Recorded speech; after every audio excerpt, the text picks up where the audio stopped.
नमस्कार दोस्तों, स्वागत है आपका हमारे चैनल पर, जहां हम आपके लिए लाते हैं ढेर सारी रोचक, प्रेरणादायक और ज्ञानवर्धक कहानियां।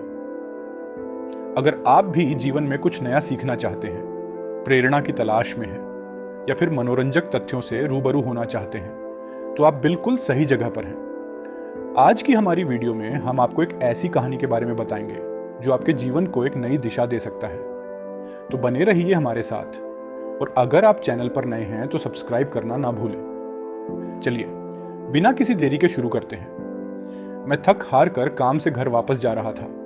कार में शीशे बंद होते हुए भी जाने कहां से ठंडी ठंडी हवा अंदर आ रही थी। मैं उस सुराख को ढूंढने की कोशिश करने लगा, पर नाकामयाब रहा। कड़ाके की ठंड में आधे घंटे की ड्राइव के बाद मैं घर पहुंचा। रात के 12 बज चुके थे। मैं घर के बाहर कार से आवाज देने लगा। बहुत देर तक हॉर्न भी बजाया। शायद सब सो चुके थे। 10 मिनट बाद खुद ही उतरकर गेट खोला।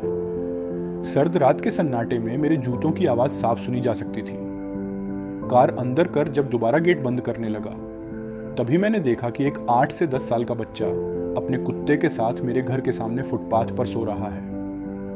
वह एक अधफटी चादर ओढ़े हुए था।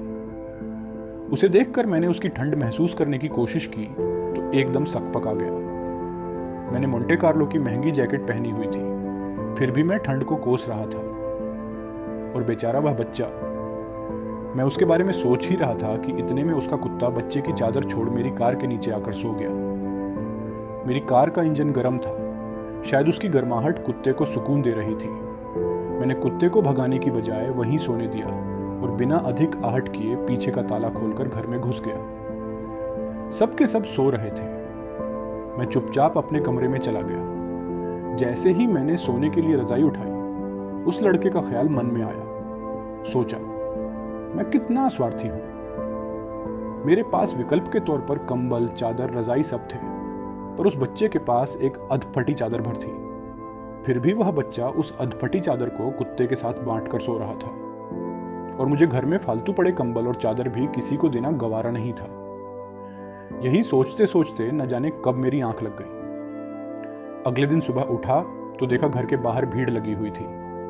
बाहर निकला तो किसी को बोलते सुना, अरे वो चाय बेचने वाला सोनू कल रात ठंड से मर गया। मेरी पलकें कांपी और एक आंसू की बूंद मेरी आंख से छलक गई। उस बच्चे की मौत से किसी को कोई फर्क नहीं पड़ा।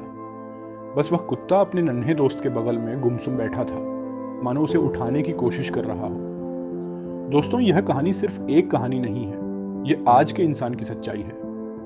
अगर इंसान से मानवता चली जाए तो वह इंसान नहीं रहता, दानव बन जाता है। और शायद हम में से ज्यादातर लोग दानव बन चुके हैं। हम अपने लिए पैदा होते हैं, अपने लिए जीते हैं और अपने लिए ही मर जाते हैं। यह भी कोई जीना हुआ। चलिए एक बार फिर से मानव बनने का प्रयास करते हैं। चलिए अपने घरों में बेकार पड़े कपड़े जरूरतमंदों को देते हैं। चलिए कुछ गरीबों को खाना खिलाते हैं। चलिए किसी गरीब बच्चे को पढ़ाने का संकल्प लेते हैं। चलिए एक बार फिर से मानव बनते हैं। दोस्तों, यह कहानी हमें इंसानियत की असली कीमत समझाती है। अगर इसने आपके दिल को छुआ हो तो इसे जरूर साझा करें और दूसरों की मदद के लिए कदम बढ़ाएं। उड़ान सफलता की का हिस्सा बने। लाइक, सब्सक्राइब और शेयर करें। मिलते हैं अगली कहानी में। तब तक इंसानियत के साथ जीते रहिए। धन्यवाद।